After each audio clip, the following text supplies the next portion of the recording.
وقال جل في علاه يا أيها الناس اتقوا ربكم الذي خلقكم من نفس واحدة وخلق منها زوجها وبث منهما رجالا كثيرا ونساء واتقوا الله الذي تساءلون به والأرحام إن الله كان عليكم رقيبا وقال أيضا يا أيها الذين آمنوا اتقوا الله وقولوا قولا سديدا يصلح لكم أعمالكم ويغفر لكم ذنوبكم ومن يطع الله ورسوله فقد فاز فوزا عظيما. Amma ba'd. Alhamdulillah, segala puji dan syukur kepada Allah Subhanahu wa taala atas karunia dan kenikmatan yang Allah Subhanahu wa taala berikan kepada kita semua. Kemudian tidak lupa semoga salawat dan salam diberikan kepada Nabi Muhammad sallallahu alaihi wasallam, diberikan kepada para sahabatnya, diberikan kepada keluarganya, dan juga diberikan kepada seluruh orang-orang yang mengikuti petunjuk beliau dengan baik sampai kelak datangnya hari kiamat. Saudara sekalian yang dimuliakan oleh Allah Subhanahu wa taala, termasuk suatu kenikmatan yang besar yang Allah Subhanahu wa taala berikan kepada kita semua adalah nikmat iman, nikmat ketaatan, nikmat hidayah, nikmat amal saleh. Oleh karenanya kenikmatan tersebut harus kita syukuri. Kenikmatan tersebut harus kita jaga. Kenikmatan tersebut harus senantiasa kita tumbuhkan dengan mengerjakan perintah dan petunjuk Allah Subhanahu wa taala. Insyaallah beberapa waktu ke depan kita akan membacakan satu kitab yang disusun dan dikumpulkan oleh Imam Nasai, yang mana kitab tersebut adalah merupakan salah satu bagian dari kitab hadis Sunan Nasai. Hadis yang pertama yang akan kita baca adalah hadis yang menyebutkan tentang amalan yang paling afdal, amalan yang paling utama untuk dilakukan oleh seorang muslim. Beliau menyebutkan dalam sebuah hadis yang dibawakan oleh sahabat Abu Hurairah radhiyallahu taala anhu, yang mana sahabat Abu Hurairah radhiyallahu taala anhu beliau berkata, anna Rasulullah sallallahu alaihi wasallam su'ila ayyu a'mali afdal. Nabi sallallahu alaihi wasallam pernah ditanya tentang amalan apa yang paling afdal. Jadi su'ila Nabi sallallahu alaihi wasallam ayyu a'malil afdal, amalan apa yang paling afdal. Qala, maka Nabi sallallahu alaihi wasallam mengatakan al-imanu billahi wa rasulih. Amalan yang paling utama itu adalah iman kepada Allah Subhanahu wa taala. Iman kepada Allah Subhanahu wa taala dan juga iman kepada Rasulnya. Karena keimanan kepada Allah Subhanahu wa taala ini akan mengantarkan seseorang untuk taat, tunduk, patuh kepada Allah Subhanahu wa taala. Iman kepada Rasulnya akan menjadikan seseorang memiliki ibadah yang baik. Karena ibadah yang terbaik itu adalah ibadah yang dibangun di atas contoh. Ibadah terbaik adalah ibadah yang dibangun di atas qudwah, dan itu ada pada diri Rasul sallallahu alaihi wasallam. Maka amalan yang paling utama sebagaimana dijelaskan oleh Nabi sallallahu alaihi wasallam ketika beliau ditanya di dalam hadis ini, ayyu a'malil afdal, amal apa yang paling utama? Nabi sallallahu alaihi wasallam mengatakan al-imanu billahi wa rasulihi, iman kepada Allah dan iman kepada Rasulnya. Karena dengan kehadiran keimanan kepada Allah Subhanahu wa taala, kehadiran keimanan kepada Rasul sallallahu alaihi wasallam, dia akan bisa menyelesaikan tugas yang Allah Subhanahu wa taala berikan kepada hamba-Nya. Apa tugas Allah Subhanahu wa taala yang Allah Subhanahu wa taala berikan kepada hamba-Nya? Menjadi seorang hamba yang taat kepada Allah Subhanahu wa taala. Allah Subhanahu wa taala menyebutkan di dalam Al-Qur'an surat Al-Dhariyat ayat yang ke-56, "Wa ma khalaqtul jinna wal insa illa liya'budun." Tidaklah Aku menciptakan jin dan manusia kecuali akan beribadah kepadaku. Maka kita diciptakan oleh Allah Subhanahu wa taala untuk ibadah. Dan ibadah itu bukan yang penting seseorang mengerjakan sesuatu. Ibadah itu bukan yang penting seseorang sholat, bukan yang penting seseorang berpuasa, bukan yang penting seseorang melakukan sesuatu yang dia anggap baik.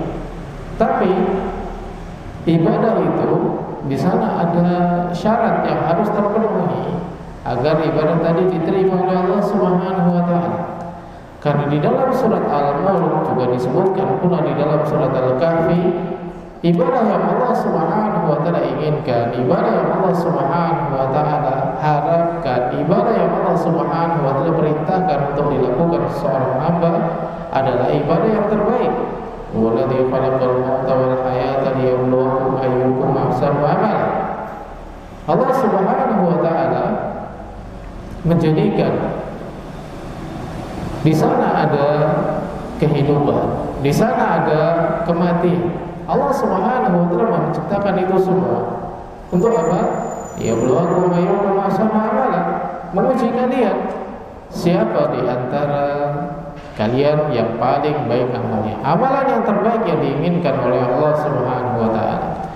Dan amalan yang paling baik itu adalah amalan yang paling ikhlas, dan keikhlasan itu adalah merupakan buah dari iman kepada Allah Subhanahu wa taala. Keikhlasan itu muncul ketika seseorang memiliki keimanan kepada Allah Subhanahu wa taala. Kemudian yang berikutnya, setelah amal ibadah itu ikhlas, maka amal itu sesuai dengan apa yang dilakukan oleh Nabi SAW. Shawab, sebagaimana yang dijelaskan oleh para ulama tentang makna ahsanul amal, yaitu akhlasuhu wa aswabuhu, yang paling ikhlas dan yang paling benar. Dan amalan yang paling benar itu adalah amalan yang paling sesuai dengan apa yang diajarkan oleh Nabi SAW. Kesesuaian amalan yang diajarkan dengan yang diajarkan oleh Nabi SAW itu akan muncul ketika seseorang beriman kepada Rasul.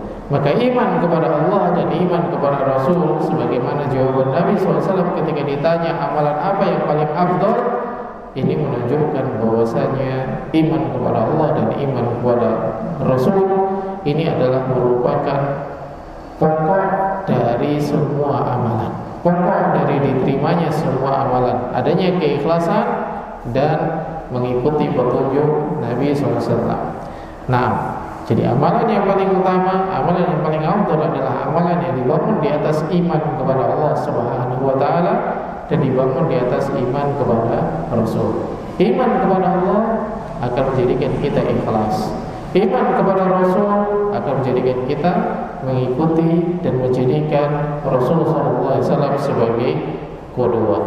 Nah, karena kalau seseorang mengatakan beriman kepada Allah tapi amalnya tidak ikhlas, berarti dia tidak jujur di dalam keimanannya. Ketika dia mengatakan saya beriman kepada Rasul, namun ketika dia beribadah dia tidak mengikuti petunjuk Rasul sallallahu alaihi wasallam, maka dia tidak jujur di dalam keimanannya. Jadi iman kepada Allah dan iman kepada Rasul ini adalah fondasi dari semua amalan-amalan ketaatan, semua amalan-amalan yang saleh. Maka beliau ketika ditanya amalan apa yang paling afdal, maka Nabi SAW mengatakan al-iman billahi wa rasulih, iman kepada Allah dan iman kepada Rasulnya. Ini hadis yang dibawakan oleh Imam Nasai di dalam Sunan beliau. Hadis yang pertama menjelaskan tentang keutamaan amal yang dilakukan oleh seorang hamba. Hadis dari sahabat Abu Hurairah radhiyallahu taala. Kemudian hadis yang berikutnya,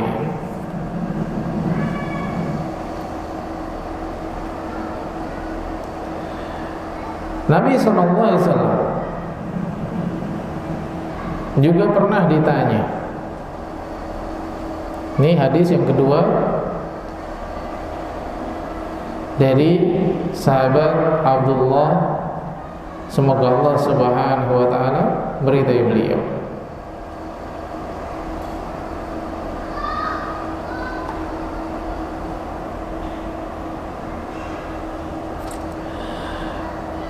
Su'ila Nabi SAW, bahwasanya Nabi SAW itu pernah ditanya, ayyul a'malil afdal?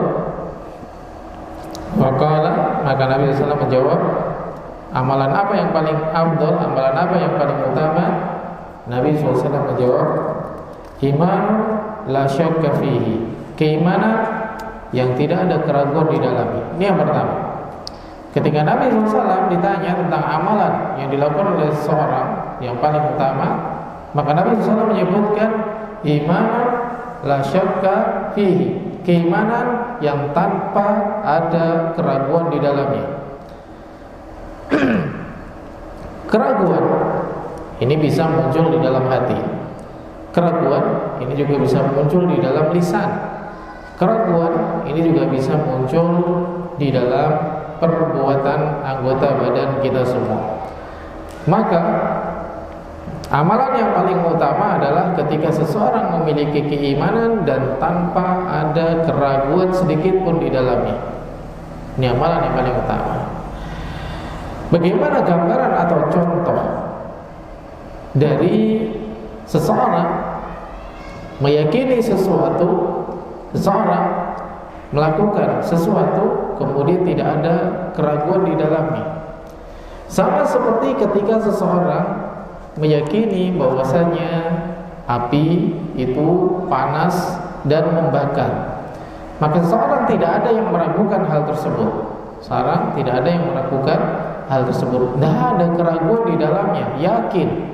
Kalau misalkan ada persentase di atas 100%, maka dia akan katakan sebanyak itu pula keyakinan dia bahwasanya api itu panas membakar.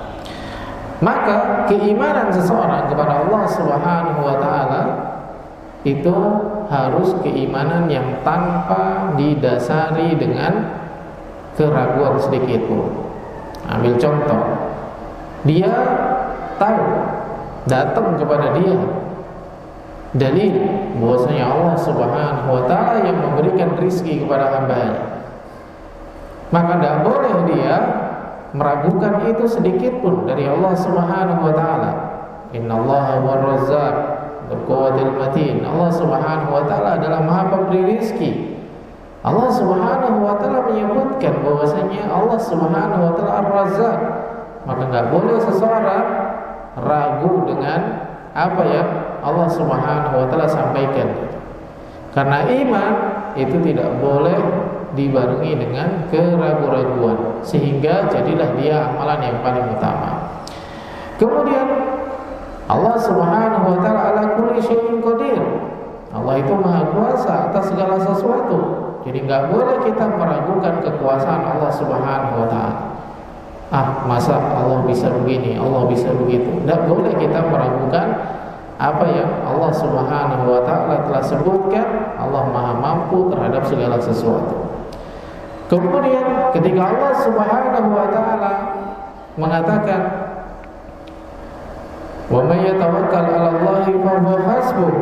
Barang siapa yang bertawakal kepada Allah Subhanahu wa taala, maka Allah Subhanahu wa taala akan memberikan kecukupan bagi dia.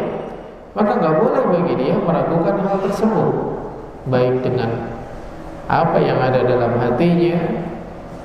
Tapi kan kalau kita enggak usaha, tapi kan kalau tidak melakukan ini, tapi kan kalau tidak melakukan itu.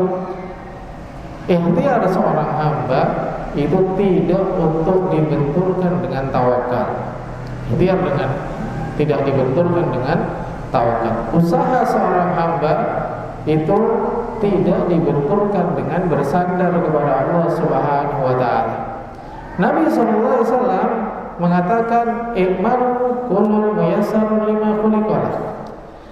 Beramallah, berusahalah, karena seseorang itu akan Allah Subhanahu wa taala mudahkan di atas apa yang Allah Subhanahu wa taala tetapkan dan ciptakan untuknya. Dan seorang tidak ada yang tahu takdirnya. Ketika sahabat bertanya kepada Nabi SAW, kita ini melakukan sesuatu karena apa? Maka Nabi SAW menjelaskan, kita melakukan berdasarkan takdir Allah Subhanahu wa taala. Jadi segala sesuatu yang kita lakukan sudah ditetapkan oleh Allah Subhanahu wa taala. Lalu ada sahabat yang bertanya, "Idzan bimana amal?" Kalau gitu untuk apa kita beramal? Kalau semua sudah ditakdirkan oleh Allah Subhanahu wa taala, untuk apa beramal lagi? Maka Nabi menjelaskan, "I'malu kullun muyassarun lima khuliqa lah." Beramallah, dan seorang itu dimudahkan oleh Allah Subhanahu wa taala untuk mendapatkan sesuatu, melakukan sesuatu yang Allah Subhanahu wa taala takdirkan untuk dia. Dan Allah Subhanahu wa taala telah menetapkan tentang orang-orang yang bertawakal, orang-orang yang bersandar kepada Allah Subhanahu wa taala. Allah Subhanahu wa taala akan cukupi segalanya. Dan ini bukan berarti dipertentangkan satu sama lain. Kalau sudah tawakal enggak butuh berusaha, aku sudah bersandar, aku sudah bertawakal, kemudian tidak berupaya. Maka upaya, bekerja, berusaha itu adalah satu ibadah tersendiri. Tawakal itu adalah satu ibadah tersendiri. Dan masing-masing itu ibadah. Jadikan Allah Subhanahu wa taala sebagai tujuan di dalam kita beribadah. Sama seperti sholat dan puasa, sedekah dan puasa, itikaf dan puasa, itikaf dan baca Al-Quran, kemudian wudu dan baca Al-Quran. Semua itu adalah ibadah-ibadah yang memiliki tata cara masing-masing, ibadah yang memiliki kadar dan jenis masing-masing, bukan untuk dipertentangkan satu sama lain. Maka tawakal ini tidak dipertentangkan dengan ikhtiar. Ikhtiar adalah ibadah sendiri, tawakal adalah ibadah sendiri. Bukan berarti kalau seseorang itu sudah bertawakal dia tidak berikhtiar. Kemudian kalau dia berikhtiar, dia merasa dirinya mampu dan tidak bertawakal. Jadikan masing-masing itu adalah ibadah kita kepada Allah Subhanahu wa taala. Bukan untuk saling bertentangan satu sama lain. Nabi SAW ketika ditanya amalan apa yang paling afdal, beliau mengatakan imanun la syakka fihi, keimanan yang tanpa ada keraguan di dalamnya. Maka apapun yang datang dari Allah Subhanahu wa taala yakini, jangan pernah ada keraguan sedikit pun. Jangan pernah ada keraguan sedikit pun di dalam sikap kita, di dalam keyakinan kita, dan juga di dalam perkataan-perkataan kita. Jadikan semua itu merupakan gambaran dari keyakinan kepada Allah Subhanahu wa taala. Dan termasuk sikap yakin terhadap Allah Subhanahu wa taala, iman kepada Allah Subhanahu wa taala adalah senantiasa bersikap optimis. Bersikap optimis, tidak pesimis. Dan sikap optimis ini akan muncul pada diri seseorang yang tentunya dia mengenal Allah Subhanahu wa taala. Maka agar keimanan seseorang tidak ada keraguan di dalamnya, hendaknya dia senantiasa berusaha untuk mengenal Allah Subhanahu wa taala. Kemudian yang berikutnya adalah jihadun la ghulula fihi. Jihad yang tanpa ada kecurangan di dalamnya. Kemudian yang berikutnya wahajjatun mabrurah, haji yang mabrur. Ini diantara amalan-amalan yang paling besar keutamaannya di sisi Allah Subhanahu wa taala. Dari hadis ini kita dapat mengambil faidah bahwasanya amalan seorang hamba itu ada dua. Amalan seorang hamba itu ada dua. Yang pertama amalan batin, dan yang kedua adalah amalan zahir. Dan amalan batin ini adalah merupakan penggerak dari amalan-amalan zahir. Kalau seseorang di dalam keadaan batinnya ini baik, maka keadaan zahirnya pun juga akan menjadi baik. Seorang kalau hatinya taat kepada Allah, iman kepada Allah, maka yang muncul di dalam perkara-perkara zahirnya adalah ketaatan dan keimanan kepada Allah Subhanahu wa taala. Ketika yang di dalam hatinya, yang di dalam batinnya ini adalah keraguan-raguan terhadap Allah Subhanahu wa taala, ketidakpercayaan, tidak yakin, maka sikap dia pun juga akan sama. Ketika dalam keadaan batin dia itu bermasalah, maka zahirnya dia pun juga akan bermasalah. Ketika keadaan batin dia itu merasa aman, merasa selamat dari penglihatan Allah Subhanahu wa taala, maka perbuatan zahirnya pun juga sama. Dia akan melakukan hal yang sia-sia, merasa tidak dilihat dan tidak diawasi oleh Allah Subhanahu wa taala. Jadi amalan seseorang itu terbagi menjadi dua. Amalan seorang hamba itu ada dua, amalan batin dan amalan zahir. Amalan batin ini adalah merupakan pokok asal dari semua amalan-amalan zahir seseorang. Walaupun seseorang secara zahir melakukan kebaikan, tapi ketika batinnya tidak baik, hatinya tidak baik, maka dia tidak dinilai kebaikan di sisi Allah Subhanahu wa ta'ala. Karena pokok dari amalan itu adalah amalan-amalan batin. Sebagaimana hadis dari sahabat Abu Hurairah radhiyallahu ta'ala anhu, orang yang bersedekah, orang yang berjihad, orang yang mempelajari ilmu, orang yang membaca Al-Quran, ini amalan-amalan zahir, amalan-amalan yang nampak dan baik semua. Tapi ternyata batinnya tidak benar, batinnya tidak baik, maka amalan yang zahir tadi menjadi penyebab dia malah dimasukkan ke dalam neraka. 3 orang yang pertama kali dilemparkan ke dalam neraka. Maka yang paling penting, pertama, hendaknya kita memperbaiki keimanan kita, memperbaiki keimanan kepada Allah, keimanan kepada malaikat, iman kepada kitab, iman kepada Rasul, iman kepada takdir, iman kepada hari akhir. Perbaiki keimanan kita, perbaiki amalan-amalan batin kita, yang mana dengan itu semua amalan-amalan zahir pun juga akan menjadi baik. Termasuk hadis yang dibawakan oleh Nabi SAW di dalam kitab Arba'in An-Nawawi, yang dibawakan oleh Imam Nawawi, bahwasanya inna fil jasadi mudghah idza salahat salahal jasadu kulluh wa idza fasadat fasadal jasadu kulluh ala wa hiya qalb. Di dalam tubuh seseorang itu ada sesuatu yang dia baik, jasadnya semuanya juga akan baik. Apa itu? Dia adalah hati, dan hati ini adalah tempatnya amalan-amalan batin. Kalau dia baik, maka amalan-amalan zahirnya pun juga akan baik. Wallahu ta'ala alam. Ini 2 hadis yang dapat kita baca pada pertemuan pagi hari ini. Hadis yang dibawakan oleh Imam Nasai yang menjelaskan tentang amalan yang paling utama, yaitu keimanan kepada Allah Subhanahu wa ta'ala dan iman kepada Rasulnya.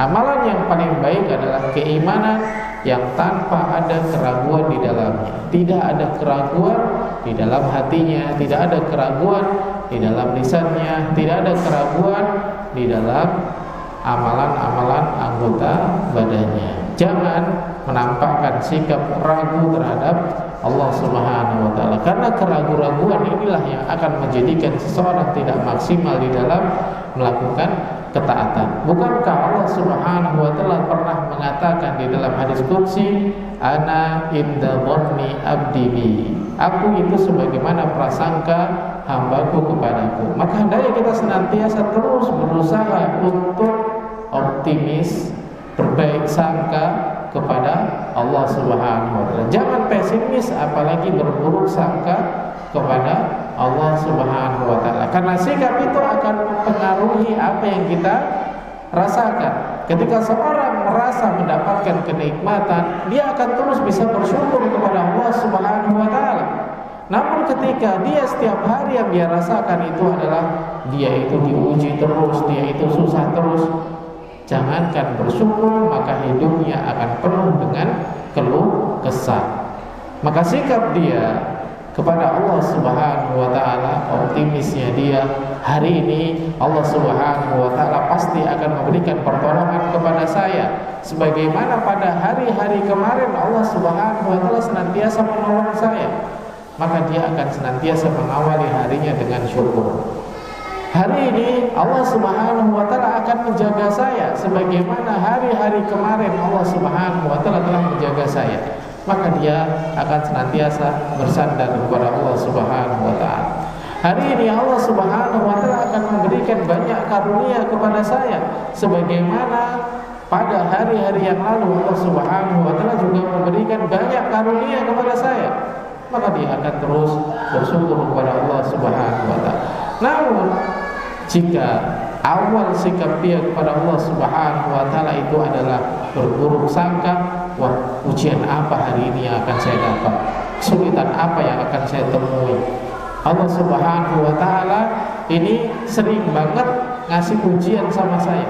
Ketika di awal itu sudah bersikap pesimis atau bahkan berburuk sangka kepada Allah Subhanahu wa taala, jangankan dia bersyukur atas kenikmatan, merasakan bahwasanya kenikmatan yang Allah Subhanahu wa taala berikan kepada dia banyak, itu pun tidak akan pernah dia rasakan.